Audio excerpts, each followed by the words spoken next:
Right. So just in case anybody's wondering what we're doing here today, I'm Angela Murray from Living Life in Colour, and I created these Studio Musings to bring the most amazing people that I'm connected to, different creatives from around the world, just to the able to tell a bit of their story and their journey and what they do with creativity to everyone that follows me, because I feel blessed to have you guys in my world. So I just really want to share you with other people. And so today I've got Terri. How do you say your surname? Is it Russ? Russ, R-U-S-S. Russ? Right. Yes. Who... I don't know the best way to describe what you do. The thing that always intrigues me about what you do is that you use your amazing creative magic to teach undergraduate law students about creativity. And I really just wondered, I'm sure there's a lot more to what you do than just that. But for me, that's absolutely fascinating. So if you would like to just give a little intro, just to round out a bit more about what you actually do, that would be great. And thank you so much for having me here. I love this. I'm so honored to be included in your circle. So I am a professor at St. Mary's College in Notre Dame, Indiana. And so I teach on an all-women's campus, which is amazing. And before I was a professor, I was a practicing attorney. So I bring that plus creativity into the classroom. So we have these two almost clashing approaches to life that I deal with my students. And my area of focus is, my official title is, I'm a feminist rhetorician. And so I know. And so what that means is that I'm interested in epistemology, meanings, and how meanings are made, particularly through language. And I define language broadly, not just words, everything that we do. But as a feminist, I also bring in a critical lens. And so we look at all of the isms: racism, sexism, homophobia, classism, all these things. And so it's a lot. There's a lot of tension in those things. And so one of the ways that I first started using creativity was as a way to help students get out of their own way and to enter into these conversations and allow themselves to be vulnerable, right? But also acknowledging the vulnerability of their peers as well. So, right. Yes. Wow. That's a lot. It is, but it's so much fun, you know? Yeah. Yeah. So how have they received using creativity as part of learning? I have tenure now. That's really important, right? Because I have tenure, I have job security, so I can really, like, once that happened, I was creeping it in before, but then once tenure happened, I just exploded it out.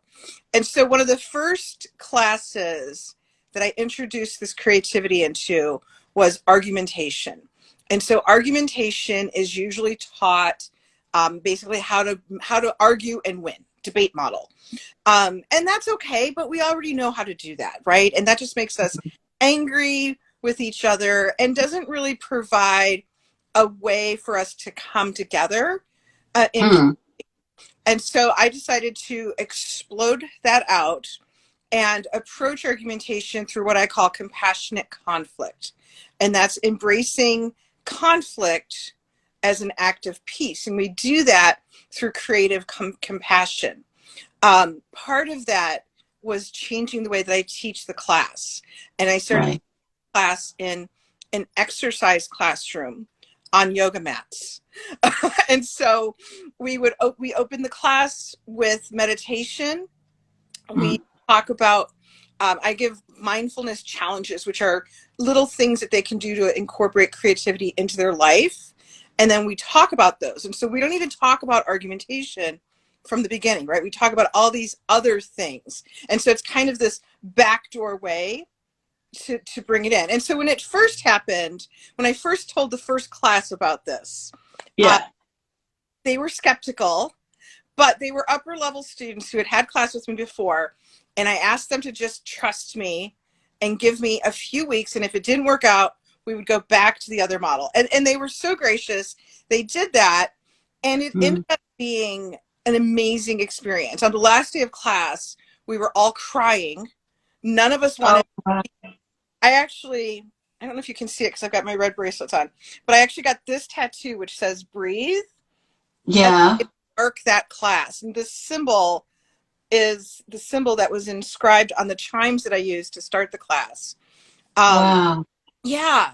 And the way that we actively brought creativity in was different, using creativity to approach the topics of conflict, right? And our area of focus was racism. And so Right. this really, really, really tough issue to discuss. But using a creative lens, you find different ways to approach the topic. And so what I did was encourage students to embrace their own creativity and bring that into the classrooms. Like we did one day, it was a really stressful part of the semester. You'll appreciate that. I taught them how to draw a mandala. So we just drew mandala entire class, right? But then in the next class, one of the students came back and said, well, I have an idea on how we can approach today's topic. Can I teach class? And I'm like, of course you can, you know. Wow. And so that was where it started. And then it's just mushroomed out from there. I can pause. Do you want me to pause? No, carry on. I'm really interested. And so other things that I do, I've eliminated computers from my classroom, all devices. Oh, wow. And I require them all to have a journal, and the journal has to be blank, so there's no lines, and pens. And I encourage lots of color, right? Bring all the colors and think about how we can use colors to help organize our lives, but also to just add some joy, right? And fun. Yeah. I encourage doodling because doodling helps you process better. And then I'm always encouraging them, how can we push this a step further? So for example, this past fall, I'm on sabbatical now, so I have no sense of time. This past fall, I have another class that is called public communication. And public communication is usually advanced public speaking, which means you spend the semester, you hear lots of speeches, nobody is happy. I don't want to that way. So I blew up that classroom too. And so instead, I work with a community partner here. The one that we're working with now is St. Margaret's House, which is an organization. It's a day center for women and children. So they're women from various walks of life. It's mostly staffed by volunteers, women who are leaving abusive relationships, women who are trying to leave abusive relationships, women who are unhoused, lots of types, right? My students are very privileged. And so part of the creative challenge is, how do we connect with this group and do so in a way that's meaningful without being condescending, right? We're not going to come in and solve your problems. We can't. You may want to, but that's about you. So instead, how do we take the knowledge that we have and enter into conversation with you? And so that we can both benefit. And so throughout the semester, we talk about a lot of different social issues and how they immediately impact women and children, how they impact women and children of color differently, how they impact gay women differently, you know, and understanding where they stand in relation to that. Then their job is to take that and find a way to translate that, to present it to somebody at St. Margaret's House. And so they pick who they want to work with. So I had one group that wanted to work with kids, and particularly addressing some of the mental health issues that children in difficult homes have to deal with, but not just from a medical perspective, right? Because they get that all the time. They get school, they get medicine. How can we talk about these things and incorporate fun and creativity? And so one of the groups, they created a coloring book. And and it was like all these amazing things. And then their presentation, they moved all the desks out of the way, had us sit down and color. and talk about these issues, right? Yeah, And perfect. so amazing. So when they go out into the corporate world, they may never be able to do a presentation like that, but they have that background, right? And that helps them to shift their perspective on how they view issues, how they view difficulties, and they're going to bring a different lens into the problem.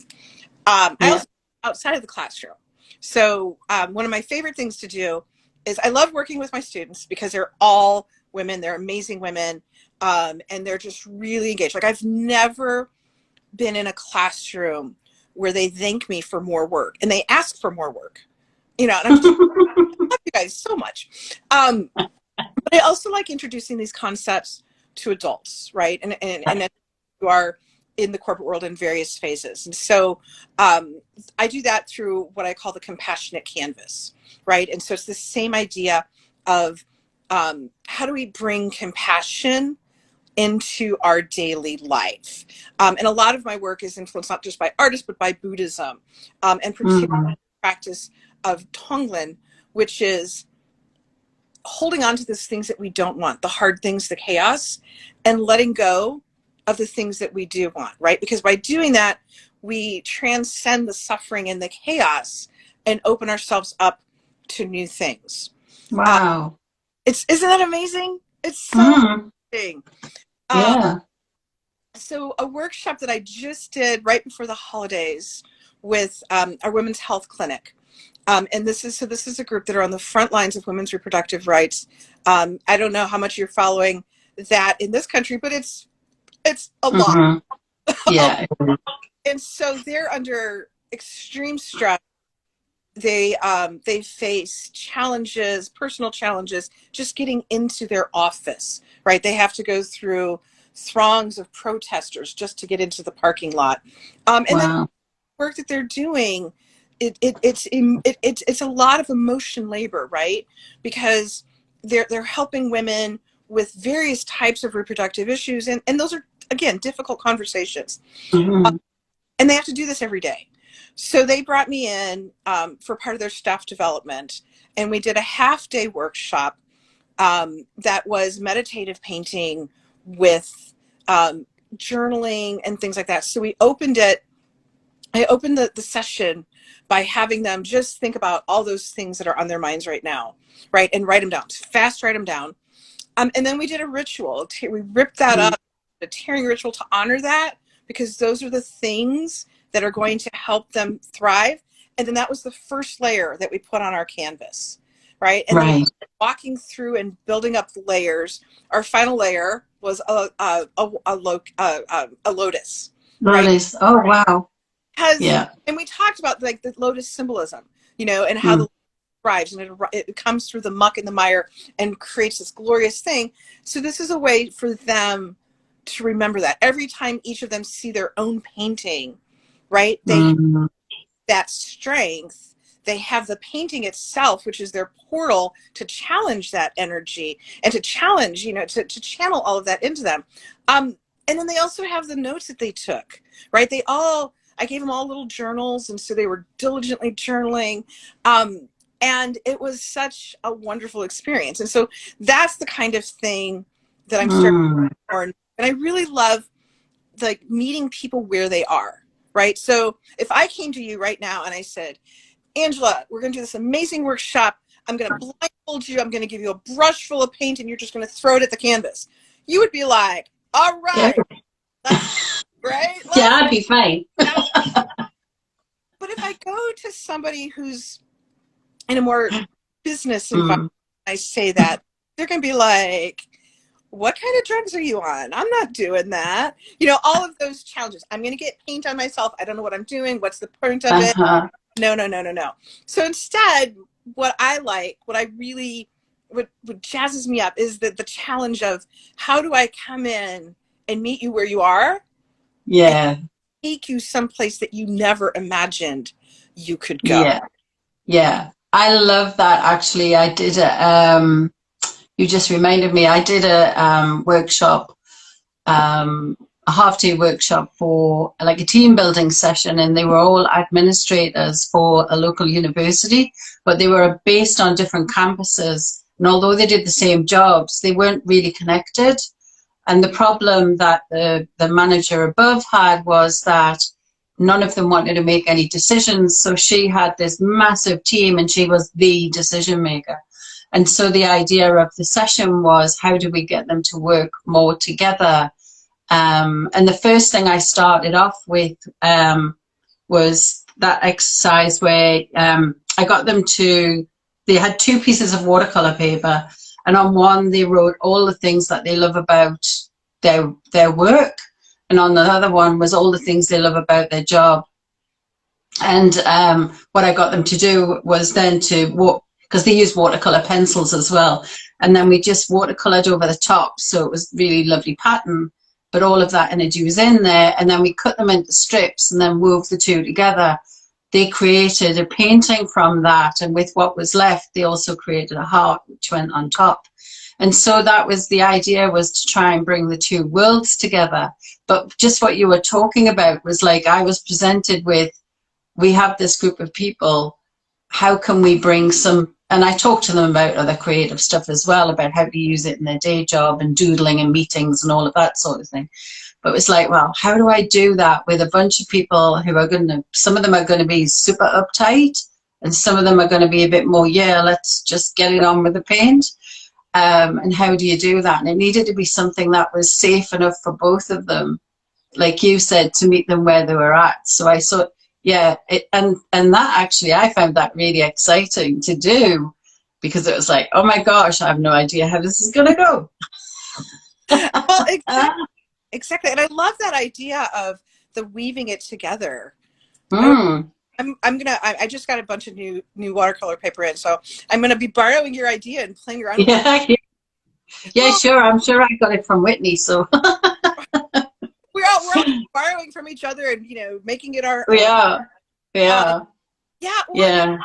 Other thing that I like to do, so my professional background, the lawyer part, right? So because I'm really creative, and I've always been really creative, but I also love logic. And so I actually, you'll appreciate this, when I was starting in high school, right, getting ready to go to college, it was in the 80s. I was good in math and science, so I was pushed that way. I actually started college as an engineering major. So can you see me as an engineer? No. No. I did 1 semester, and then I dropped out for 7 years and really enjoyed my life. And then came back, and I was ready to do it, to do it my way. And part of that was just like going to school, doing whatever I wanted.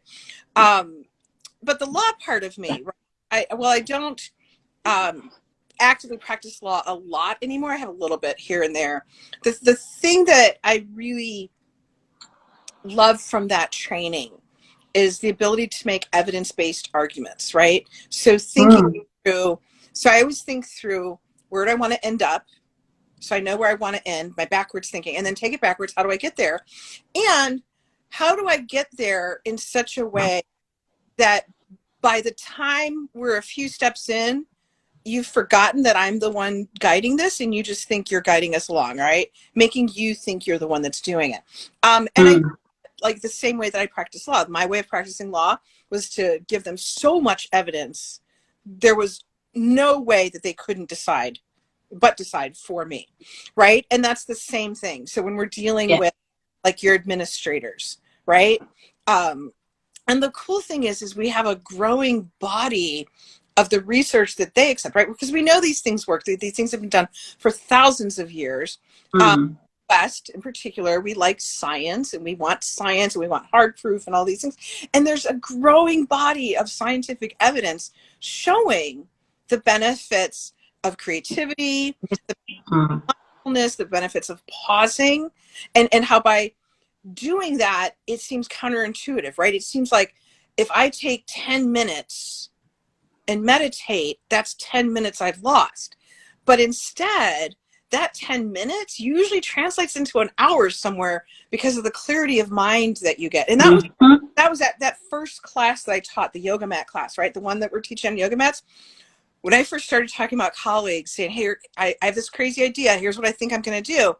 Every single one of them said, you're not going to have time because you have to do da, da, da, da, da, da. It ended up I had so much extra time in those classes. Right? And so when it comes to dealing with those skeptics, like that's my big selling point. You know, give me your time and I'm going to show you how you can end up having so much more time. I'm also, like when I'm dealing with lawyers, right? I'm going to show you how much more persuasive you can be because you're going to get out of your own way. And instead of focusing on your end goal, which is win, you're going to focus on where is that other person? You know, what's the sticking point? What's the real point of conflict here? And hone in on that.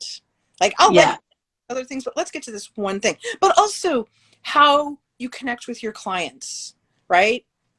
So like imagine, you know, most people who come to lawyers, right? They're difficult times, stressful times, just like those stressful times in the classroom, those difficult conversations. It's a stressful time. So if you had the ability to help your client breathe through and calmly come into how much power is that, right? That would be amazing. I hadn't thought about that. Yeah. So I'm really excited. I'm working with our local bar association, and I'm putting together a proposal to start to do these offerings on a regular basis. And so my dream is to start with this and then to start going into the really big law firms and having all these lawyers in their suits throwing paint on canvases. How much fun would that be? Oh my gosh, that would be amazing. You know that you're going to get some resistance, but I'm sure you can work through that. Well, I'm used to that, right? I tested this out in the classroom. I got a lot of resistance. I had, especially with that first class, I had a lot of angry parents calling my chair, you know, and yes. And there was one in particular, I didn't talk to any of them. And I had a wonderful chair. He handled it all for me. But the complaint that she said was, I sent my daughter to college, not to a hippie commune. What is that one doing? Oh my goodness. But that's also skeptics, right? Back. That's where those evidence-based arguments come in, right? Because I have already anticipated, this is that lawyer training, right? I have already anticipated your points of contention and have answers for them. You may never answer them, but it doesn't matter because I already have, I've got the answer, you know, and I'm persistent. I'm as persistent as you. And the thing is I can meet them, right? I'm meeting them where they are. So I'm not going to and say, we're going to do this lovely meditative painting and we're going to feel good and all that. I'm not going to come in that way. I'm going to come in, I'm going to say, you're going to get more time. You're going to be able to better connect with your clients, and you're going to handle your cases better, right? Those are important to them. And all those other things come along with it. But that's not where we start. We start with what you need to hear, and then we work you into that other area. So, yeah. Rather than drag them in kicking and screaming. Right. It's as much as I talk about, like, I love helping people get out of their own way. I mean, part of that is me getting out of my own way, right? I really want to, like, I want to be that woman who goes up to random people and say, here's a paintbrush, go paint. Let's go paint together. Paint right now. Like, see, I've got a big, I have a corner lot in my house. I have a big fence. So, like, you know, I can see myself being the person, like, here's a paint, add some paint to my fence. Just paint whatever you want. Like, that would be so much fun, right? But it's really practical. Yeah. Find a way to balance the practical and the fun and the creativity and, you know, that. For those people that are, you know, there's a lot of people out there that are scared to give creativity a go.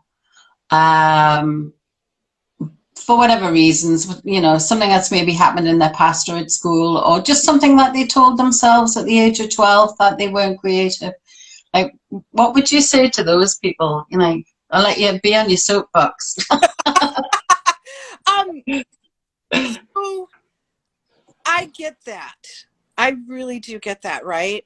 Because especially we're a consumer focused capitalist society.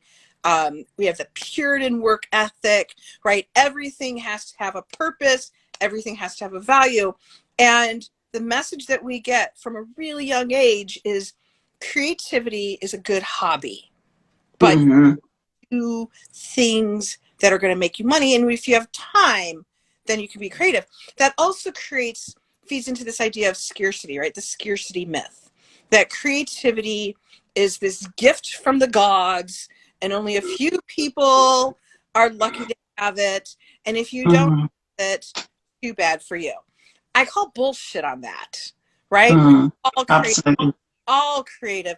And we know that, right? If we can think back to those times when we were kids, when somebody handed us a pen, a pencil, a paintbrush, a crayon, we didn't say, oh, I don't know what to do.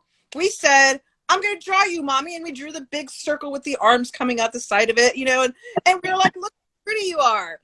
We didn't worry about whether it looked like her. We didn't worry about the colors. We didn't do any of that. And so part of what I tell people is that I know you're creative. Like, I already know you're creative. I want to help you find that creativity again. And I talk about childhood a lot. I also talk about like the things where I push down my own creativity. So I'm for 2022, my word of the year is synchronicity, right? And living in moments and journaling them. And I was working on a painting the other day and mixing up a color, and I mixed up the color periwinkle. Not on purpose, it just emerged, right? But it reminded me of this story from either second or third grade where we were supposed to come to school and talk about our favorite color. And even then, I was a really good student, always diligent. So I the night before, I had my 64 box of crayons out, and I'm going through them all and figuring out what is my favorite color. And I kept coming back to periwinkle, in part because I like the color, but even more so, I liked the word. The word's amazing, isn't it? It is. It's a word that makes your mouth happy. So, I chopped into school the next day, and when it was my turn, I said, my favorite color is periwinkle. The teacher looked at me and said, that's not a real color. That can't be your favorite color. You get an F for the assignment. Oh, ouch. Oh, right. And so that was one of these moments where I was like, oh, this is bad. I'm supposed to follow along with the rules and like said red. Yeah. Or blue. Yeah. And these moments, right? We all have these moments, and it's really hard to think about those moments. But then back to Tonglen, right? We, instead of pushing that away and ignoring that, the suffering and the pain of that moment, if I accept that, then I get to reframe it.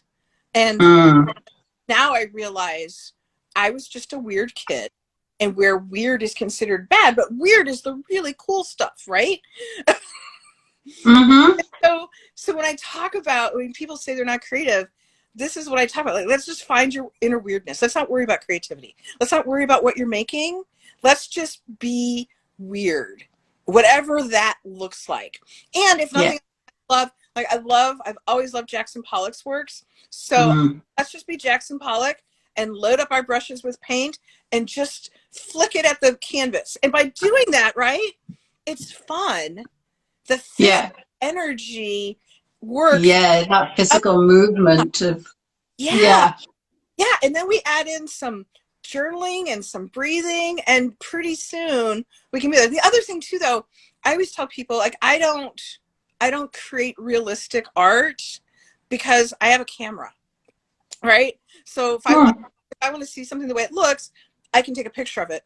Instead, I want to just paint whatever emerges from the canvas, whatever that ends up looking at. And that's not to say it's not hard, right? Because my inner critic comes out, like when I'm doing a face, I'm really good at drawing it in.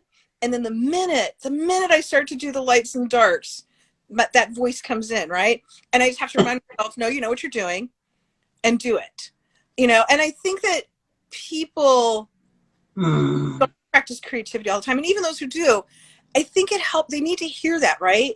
They need to hear that, like, even though I'm always working on big canvases and I'm always doing goddesses, I have so many unfinished canvases because I let my inner critic win, you know? Yeah.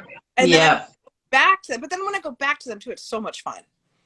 It is. Sometimes who was I talking to recently? I think it was on one of my Dream Big Paint Big calls. I was talking about you know, I work on various canvases at the same time, because what happens is if you just work on one, it becomes super precious. And it's like having, say you've got 4 kids and you only concentrate all your love and energy into the one child, then that child's going to become a spoiled brat. And the others are just off doing whatever they're doing. And so you can overdo the amount that you put into a painting. Right. So have various ones and then just stay in that sort of curiosity where I'm just going to put some marks on here. I'm going to have a bit of a doodle on that one. Because, yeah, anyway, it just made me think about, yeah, it's just that you can actually spoil something by giving it too much attention. Right. I do the same thing. I have so many paintings stacked up everywhere, right? Because they're in process. I'm sure I hate to waste paint. I'm sure you're the same way. So Yeah. if I have paint on my brush, it's going to go somewhere, right? If it doesn't go in the current painting, it's going to go. And so that's also like sometimes I don't have any other paintings in progress that works. I'll just grab a new canvas and make some marks on it. Another one. But it also, like, what I found is not just having the multiple canvases in progress, but not spending too much of one time on one canvas is what I need to do. So like if I'm on the same canvas for more than an hour or so, then I start getting into that. It's precious when it's not close to being done and I find myself going for the fine liner brush, I have to back off, right, and go to a different canvas. The fine liner is that last step, you know. Yeah. You're tutoing too early. Yeah, and then Yeah. with it, right? Because then you either have to work around it, or what do you do with it? And then it just, again, we get in our own way. Yeah. Yeah, exactly. Actually, you've just touched on something else I talk about when I'm teaching is like, especially the early layers, just assume that whatever's there may not make it through to the end. Because what happens is that we get really attached to certain things on a canvas, and then we work on that, and then it's really difficult to work around it, and you end up stuffing up the whole thing. And often I'll say to them, look, I need to check in with you. Is this something that you like or something that you truly love? Because if it's something that you like, you need to let it go to let something that you truly love come through.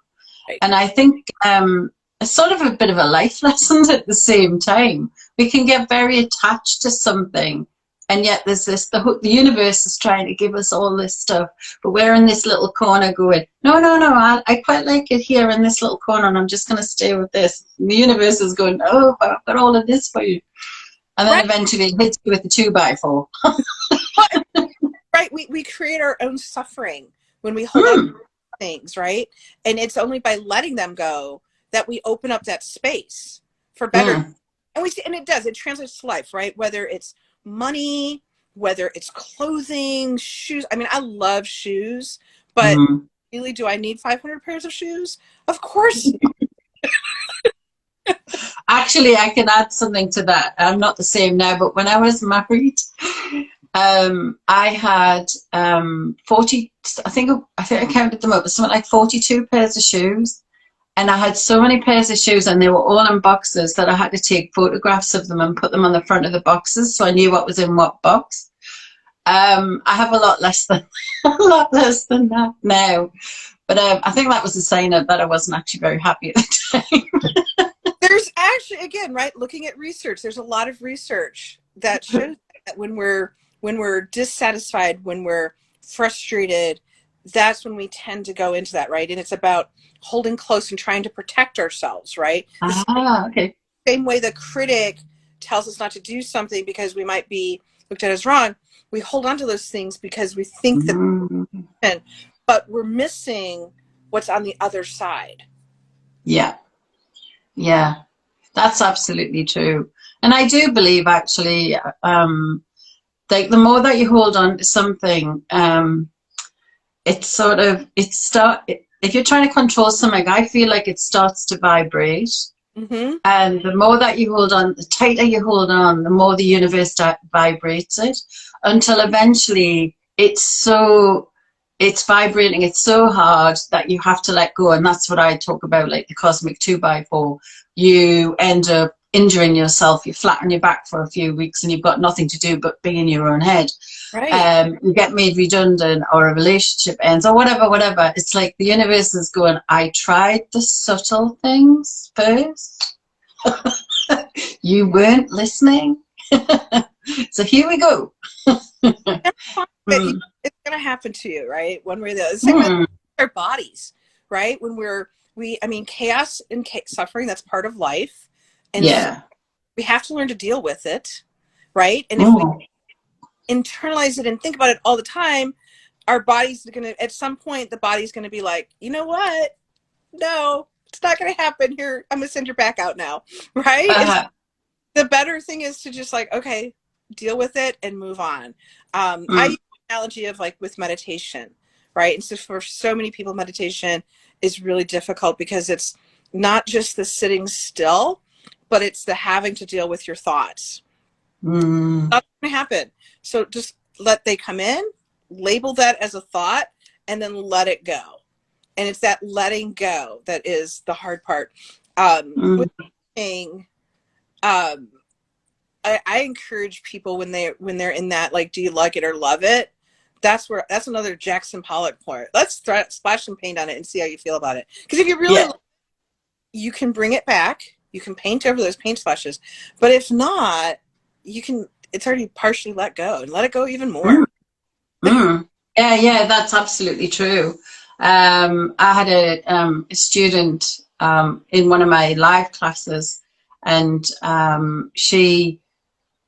there's a whole story behind why she got to where she got, but she was basically standing in front of me, but like a 15-year-old. She won't mind me saying this because she did a blog on it, but she was like, I hate my painting. And she was sort of not blaming me, but there was slight inference that, that I had told her to do something several weeks previous. Anyway, but it was that sort of stuck energy, and like, I really hate it. And then I said to her, oh, awesome.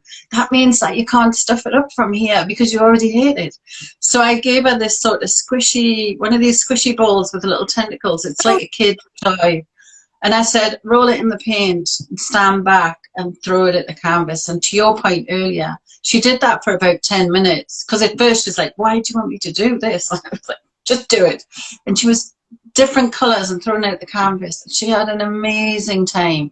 But it also shifted that energy of, I'm stuck and I hate it, into, wow, there's a whole world of possibilities. And she...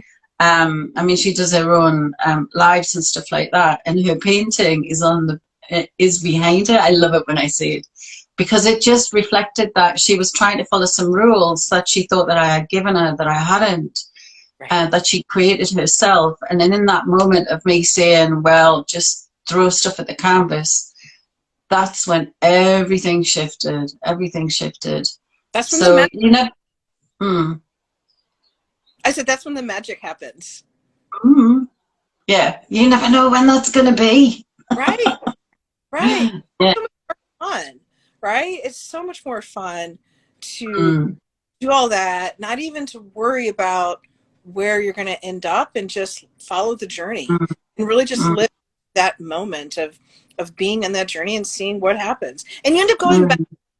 You know this, when you just let the painting go and live with whatever's happening, the end result, you surprise yourself, right? Like, it's like, I look at paintings that I did and I'm like, are you sure I did that? I know. I usually say, when you're trying to paint or get an outcome, all that you can possibly do is what's in your puny little earth-sized, pea-sized brain. Versus if you just leave it all to spirit, universe, chance, whatever you want to call it, it's massive. It's absolutely limitless what you can create. And the only thing you need to decide in the moment is what color and what tool. That's it. Don't overthink it. So if you had a student who was getting themselves stuck in not allowing themselves just to be that free, and yeah, what would you do with them, or what would you say to them to just shift them? So I have a couple mantras that I teach all of my students that deal with this. Especially because with undergrads, right, I'm dealing with students who are at this liminal place in life. They're not really kids, they're not fully adults. And it's very much, this consumer model, right? Education is based on a consumer model where you pay money and in return you get a grade, you get education, you spit back the stuff you learned to me, and then I give you a grade. That's the basic way that we think of education. That's not how learning happens. That's what they're used to, though. And so part of the challenge I have is knowing that. And that's, again, meeting them where they are. So one of the mantras is live into the ambiguity, right? Instead of looking at the black and white world, live into the ambiguity and embrace that. Embrace the gray. And then I have a 3-part mantra, which is trust the process, trust Terri, and trust myself. And I have into their notes. And when we get to those parts where there's a lot of pushback, and it's usually right before the breakthrough is going to happen, right? I'll say, okay, let's do our mantra. And we'll breathe, and then we'll chant, trust the process, trust Terri, trust myself. And at first they're really hesitant, and I get it because I'm asking them to do some really different things. But then there's always that click moment where I don't even have to do it anymore. They start doing it for themselves. And so this past fall, I had a student who the way that she recognized when this was happening. And so she would start talking with a British accent. And it was a way to remove herself from the stress and put the stress into that. But it was also a signal to all of us that I'm really in this bad space right now and I need your help. Right. And it's awesome. It's still, and I think that there's always going to be a couple students who are just never going to fully buy into it. And that's okay, because I know that you've already been exposed to that information. And I trust the process enough to know that even though you don't think you've been changed, you have. And at some point in the future, you'll realize situation, and this is going to come back to you. And then you're going to be like, oh, she was right. Exactly. Because it appears in different parts of your lives. Yeah. I think that's the thing. It's like it's not even just within the act of painting. It's other things where it appears in your life. That's quite amazing. It is. Well, and it's so many different ways, right? Even just like the whole letting go of control. The more we try to control, the less control we have. And so just live into the ambiguity and let it come out. And that's not to say that you just, you're like a wet rag and, you're just like limping through life. But, be open to those other things that might happen. That's part of my, the synchronicity word of the year, right? When I kept trying to think about what is my word for this year, and there were all these synchronous moments, and I was finally like, oh yeah, that's the universe hitting me over the head with the board, right? Exactly. But and then once I said that, and once I journaled that and meditated on that and painted it into my canvas, all these other things started opening up, right? And again, letting that go of that control, even though it was momentary, but then all the things that I would have missed, you know? So Yeah. Yeah. And the other thing as well in all of that is that control isn't real anyway. right. When It's there's all nothing, yeah, we don't control anything. no. We've We all been spend our life trying to. we've been lied to our entire lives, thinking that we have control over everything, and that if you know, and then if we have control, then we're going to create the happy ending, and blah blah blah. No, it doesn't work that way. No, it's probably the other way. The less that you try to control things, the happier you are. Because you've got so much time and energy that you're not spending trying to control things. Exactly. Yeah. And it's something I have to learn over and over and over. I'm definitely a recovering control freak. But yeah, yeah. So and there's sometimes I can let go. One of my classes, I had they went through Dream Big, Paint Big, and they got this idea about letting go of control and doing you know, letting go of the outcome, and then they came back and then they did it again straight after they joined the next class. And they were like, "Oh yeah, we've got this. We know what we're doing. We can do the whole letting go of control." And then I said, I think it was the second week, so it didn't really matter what they were painting because it's an 8-week course. And on the second week, I said to them, "Okay, so what I'd like you all to do is to move to the canvas on your left and start painting on it." Oh my goodness! There was all of this stuff suddenly. There was people who were like, "Oh, are you going to make a mess of my canvas?" But more, there was, "Oh my gosh, am I going to make a mess of this person's canvas?" But that's suddenly that thing about letting go of control. Suddenly they were right back in it. It's like, right, okay. So there's layers. I think there's lots and lots of different layers of the whole letting go of control thing. Yeah. I think it's a life challenge, right? It's just I always, think so.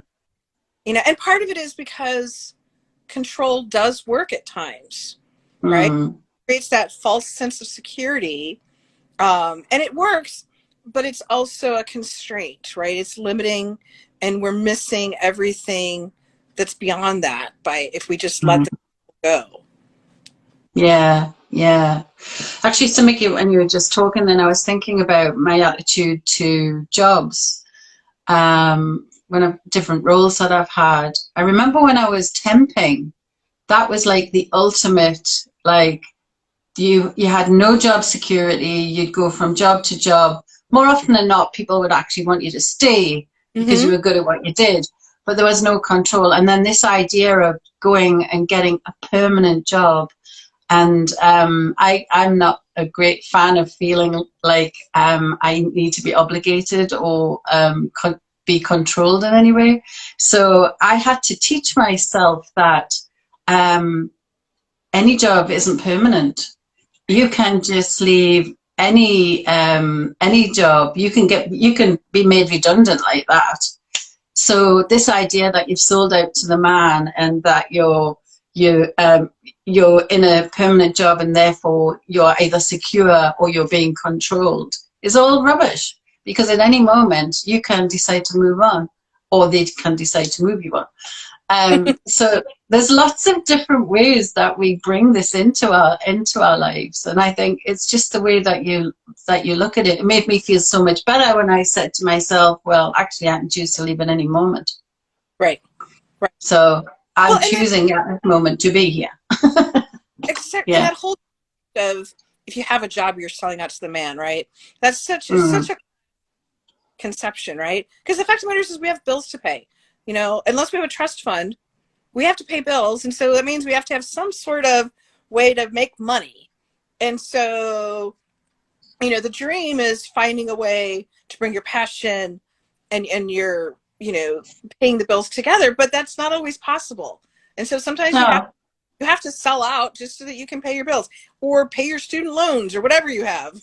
Yeah, yeah. Actually, somebody, I can't even remember who it was, but I thank them so much for it, once said to me that you need to think about the money that you receive from your employer as basically they're funding your business, like they're an investor in your business or your hobby or whatever. that made it so much easier for me to digest, because yeah, there was that feeling of selling out to the man, and all I want to do all the time is just paint and you know, teach people, and at times that's not always possible. Yes, but just changing your perspective and the way that you think about things. It's amazing how that can shift your energy. Yeah, but yeah, you're right that there are times where you can't just decide to, I'm just going to be in my studio and make lots of money from it every day. Right. Right. Some days, but not every day. Someday. Yeah, yeah. Yeah, well, gosh, we've covered so much ground.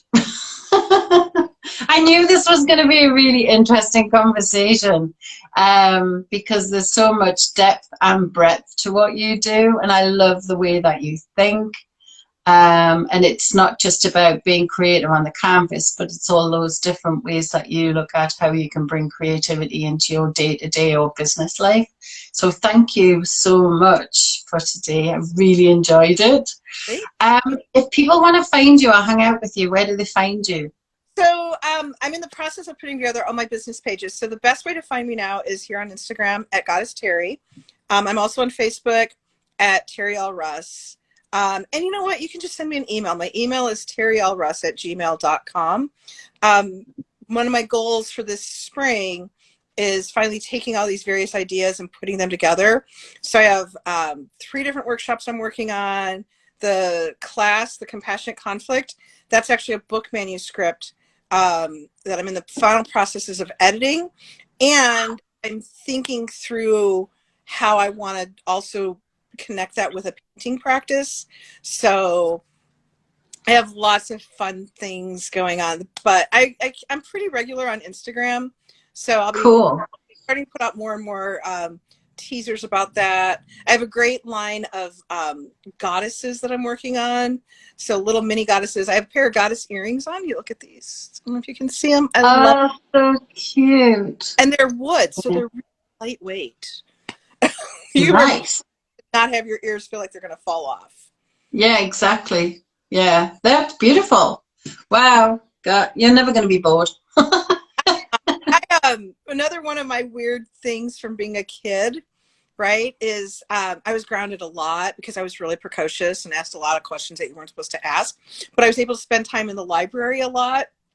And one summer I found Da Vinci and Michelangelo and just like dove into everything about them. And I was like, you know what? I want to be a Renaissance man. I didn't want to be a man. I want to be that idea, right, of being able to do everything and not holding back. So I kind of looked, this is my moment of living into that Renaissance ideal and just grabbing it all and doing it all and putting it all out there and letting the universe run with it. I love that. I love that idea. Actually, sort of taking me back to the idea of working and also creating. Because I work for a community organization as well as doing everything else that I do.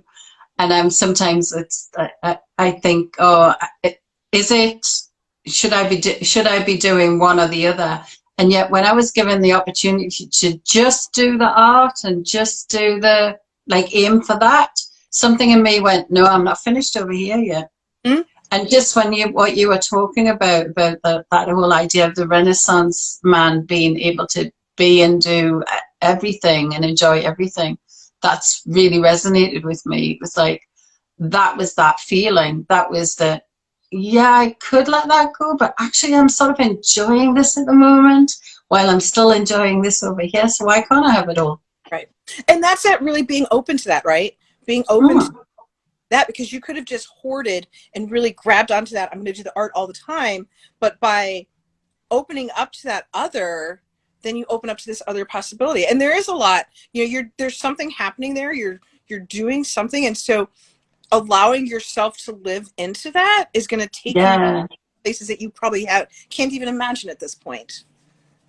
That's very good advice. Thank you for ending with that. That was just like a whole coaching session in just 3 minutes. Thank you anyway for being on today. I'm glad we finally managed to catch up because we've been trying to do this for so long. I know. Yeah. So anyway, stay safe.